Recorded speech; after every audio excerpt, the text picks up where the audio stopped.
Mbere yuko dutangira kureba no kumva iyi video, ndagusaba ikintu kimwe gusa. Niba uri hafi y'ikirahure, gifate, sohora ururimi rwawe maze urwitegereze neza. Yego, ndavuga ururimi rwawe. Niba ubonye ibi bimenyetso bitandatu tugiye kurebera hamwe, ntubyirengagize na rimwe. Hari benshi bari kugenda uyu munsi wa none babizize. Rero tega amatwi, kuko ururimi rwawe rushobora kuba ruri kugutabaza. Ibi ni ibimenyetso simusiga. Hari abantu ibihumbi n'ibihumbi baba bafite indwara runaka mu buryo bumwe cyangwa ubundi, ariko kandi umubiri wabo waratangiye kuboherereza ubutumwa butabaza. Ikibabaje nuko kandi ibingibi batabimenya. Ese wari uzi ko rimwe na rimwe ururimi rwawe rushobora kukubwira byinshi ku buzima bwawe kurusha uko ubitekereza? Abantu benshi tubyuka mu gitondo cya kare twoza mu kanwa, amenyo ndetse n'ururimi. Hari n'aboza amenyo gusa akaba atakoze uburoso ku rurimi. Ariko se nibangaye mu by'ukuri bashobora gufata n'amasegonda nibura 10 ngo barebe niba nta cyahindutse ku rurimi rwabo? Nurwitegereza neza ururimi rwawe urabonaho utuntu twinshi dutandukanye. Hari n'igihe kandi urasangaho amabara adasa, cyangwa mu mpande zarwo ukabona utundi tuntu runaka. Hari abantu batamenya ko bababaye, bahangayitse cyangwa se barwaye izindi ndwara runaka. Ururimi ni igipimo cyiza.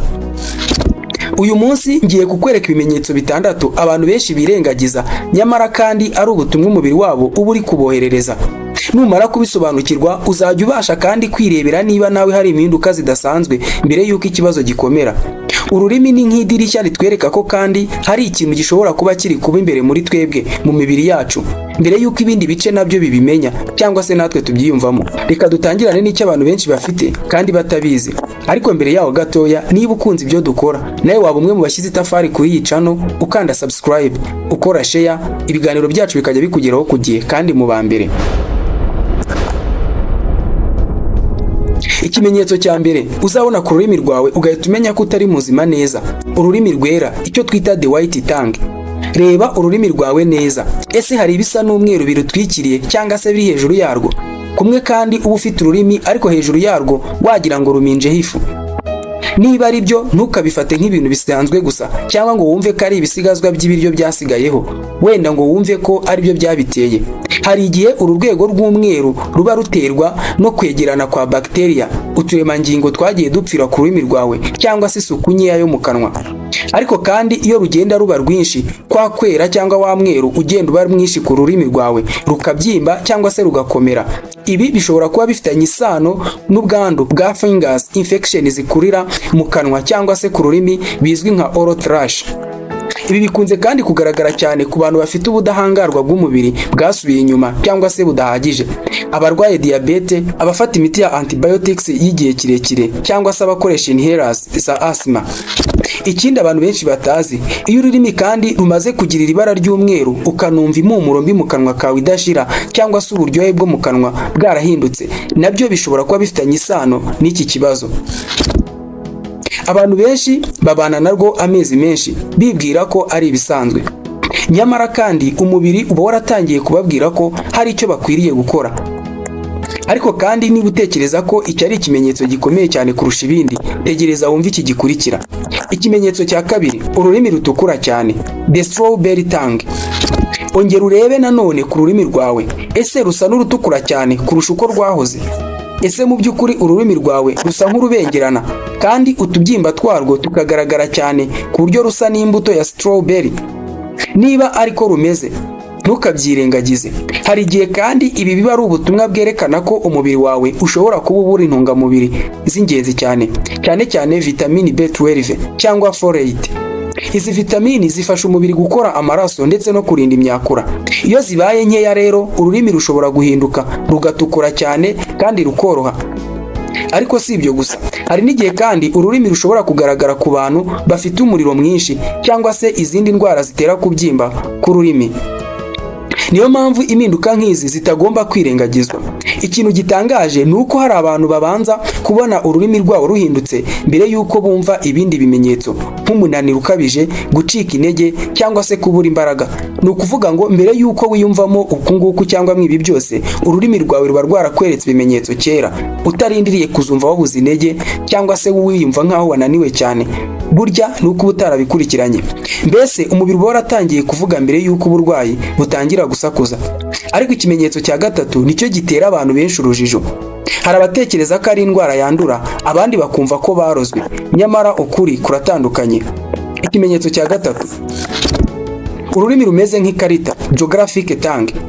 Ese wigeze kureba ururimi rwawe ugasanga hari uduce dutukura cyane, ahandi hakaba hari utwera, ku buryo kandi rusa nk'ikarita, ibi bikagenda bizamo gutya ibizinga bikamera nk'ikarita?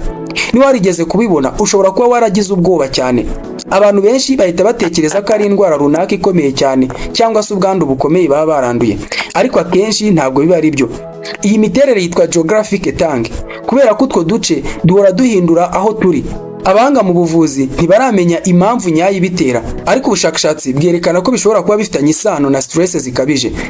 Ku bagira allergie nabyo bikaba impamvu, impinduka z'imisemburo cyangwa se ubudahangarwa bw'umubiri. Hari abantu bavuga ko kandi buri gihe iyo bagize ibihe bikomeye cyane mu buzima bwabo cyangwa bahuye n'ibintu bigoye, ururimi rwabo ruhita rutangira kugaragaza ibi bimenyetso. Niba nawe ujya ubona utu duce duhinduranya ahantu ku rurimi rwawe, umubiri wawe ushobora kuba ushaka kukwereka ko hari impinduka uri kunyuramo nubwo utari wiyumva nk'umuntu urwaye. Ariko kandi si iki kimenyetso gitangaje kurusha igikurikiyeho. Hari ikindi ushobora kubyuka ugasanga cyaje ku rurimi rwawe kikagutera ubwoba bukomeye cyane. Ikimenyetso cya kane, ururimi rwirabura cyane cyangwa se rusa n'urwamezeho ubwoya, the black hair tongue. Tekereza kubyuka mu gitondo ukajya koza amenyo, wareba mu kirahure ugasanga ururimi rwawe rwabaye umukara cyane cyangwa se rusa n'urwamezeho utwoya. Mu by'ukuri ugasanga nawe rwagize uruhu nk'urw'itungo runaka. Abantu benshi bahita bahagarika umutima. Hari n'abatekereza ko ari uburozi cyangwa se izindi ndwara zidasanzwe banduye, ariko mu bihe byinshi siko biba bimeze. Iyi miterere izwi nka black hair tongue. Ntabwo ibisobanuye ko umusatsi wawe wameze kuki ku rurimi, ahubwo utubyimba duto dusanzwe tuba ku rurimi rwawe nitwo tuba twarabaye tureture, maze tugatangira gufata irindi bara, amabara aturutse ku itabi, ikawa, icyayi, ibinyobwa bimwe na bimwe cyangwa se kuri bagiteria zapfiriye ku rurimi rwawe. Niyo mpamvu bamwe babona urwo rurimi rwabo rwirabura, abandi rukaba rwijimye cyangwa se rugasa n'urufite ubwoya. Niba unywa itabi cyane cyangwa se unywa ikawa nyinshi cyangwa se udakunda gusukura ururimi rwawe, amahirwe menshi yo kugira iki kibazo aba ahari. Nubwo akenshi kitaba ari indwara ikomeye cyane, ni ubutumwa bwerekana ko hari impinduka zikenewe mu buryo wita ku isuku yo mu kanwa kawe cyangwa se zimwe mu ngeso za buri munsi. Ariko kandi hari ikimenyetso cya gatanu abantu benshi bafite, nyamara ntibigeze bamenya icyo gisobanura. Ikimenyetso cya gatanu, impande z'ururimi rwawe zifite ibimenyetso by'amenyo. Kwa kundi ushobora kureba ku rurimi rwawe mu mpande zarwo ukajya ubona wagira ngo naho hari amenyo, bigaragara nk'aho hari amenyo yahitsindagiye igihe kirekire, icyo twita the scalloped tongue. Noneho ongera urebe impande z'ururimi rwawe nanone. Nureba neza ushobora kubona naho hameze nk'ahari amenyo cyangwa se utuntu twicoye nkayo, nk'aho ururimi rwawe rwagiye rukanda ku menyo igihe kirekire kugeza amenyo ahishushanyije. Abantu benshi babana n'ibi bimenyetso imyaka myinshi batarigeze babyitaho, nyamara kandi hari igihe bishobora kuba ari ikimenyetso cy'uko ururimi rwawe rwabyimbye kurusha uko bisanzwe. Hari n'igihe kandi bishobora kuba bifitanye isano n'ikibazo cya tiroyide, kubura amazi mu mubiri, dehydrated, kunywa itabi ryinshi, stress cyangwa se indwara yo guhagarara guhumeka mu gihe cya nijoro muri cya gihe usinziriye, ibizwi nka sleep apnea. Hari kandi abantu babyuka buri gitondo bananiwe, bafite umutwe uremereye kandi bahorana ibitotsi no ku manywa.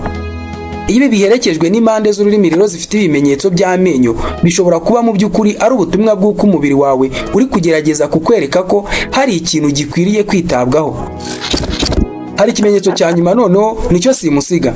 Iki cyo abantu benshi barakirengagiza, nyamara kandi gishobora kumara imyaka myinshi ku rurimi rw'umuntu, kandi numara kukimenya ntuzongera kureba ururimi rwawe nk'uko warurebaga cyangwa se warusangaga mbere. Ikimenyetso cya gatandatu, ururimi rusataguritse, cracks, cyangwa se kuri ikintu kiba kimeze nk'icyamenetse ariko atari cyane kandi kitanatandukanye. Wigeze kureba ururimi rwawe ugasanga rufite imirongo yimbitse imeze nk'ubutaka bwacitsemo ibice igihe amapfa yabaye menshi, nka kuri y'ubutaka bwimena kubera izuba? Hari abantu benshi babibona buri munsi bakagira ngo ni ibisanzwe cyangwa se ni ku rurimi rwabo ruteye. Abandi bagatekereza ko ari uburozi cyangwa izindi ndwara zidasanzwe bifitiye. Mu buvuzi ibi byitwa fissured tongue cyangwa se the cracks tongue. Ku bantu bamwe baba barabivukanye, ku bandi bigenda bigaragara uko imyaka ishira. Ariko kandi iyo mirongo itangiye kuba myinshi cyane cyangwa se kuba minini mu gucukuka, kurusha uko byari bisanzwe. Hari igihe bishobora kuba ari ikimenyetso cy'uko umubiri wawe ubura amazi ahagije cyangwa se hari intungamubiri runaka utari kwakira neza. Iyo ibyo bisate bigenda biba byinshi, bishobora kuba inzu y'ibisigazwa by'ibyo wariye na za bakteriya nyinshi. Niyo mpamvu hari abantu bahorana impumuro mbi mu kanwa nubwo boza amenyo buri munsi cyangwa se biborosa buri munsi.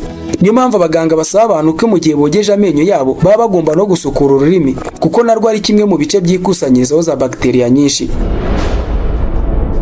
Hari kimwe muri ibi bimenyetso twavuze wibonaho, ariko kandi niba gihari wikwibwira ko byacitse, ahubwo jya ubyitaho urebe niba bikomeza cyangwa se bihinduka. Ikigarukaho cyane mu buryo bwo kwirinda ibi byose ni ukugira isuku ihagije, kwirinda ibintu nk'itabi, inzoga nyinshi ndetse n'imihangayiko n'ibindi byinshi wabona nko kuri Mayo Clinic, Reverend Clinic ndetse n'ahandi henshi hatandukanye. Ariko kandi ntukicwe n'ubwoba bw'uko hari icyabaye ku mubiri wawe, kuko umubiri ubwawo ugira impamvu nyinshi zitandukanye zitera impinduka.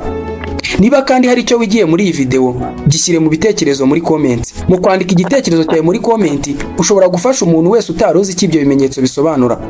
Kandi niba ukunda izi documentaire z'ubuzima zoroheje kumva kandi zuzuyemo ubumenyi bwinshi, komeza ukurikirane Horebu Mwindaji ukora subscribe kugira ngo inkuru zijye zikugeraho mu ba mbere. Ndagushimiye.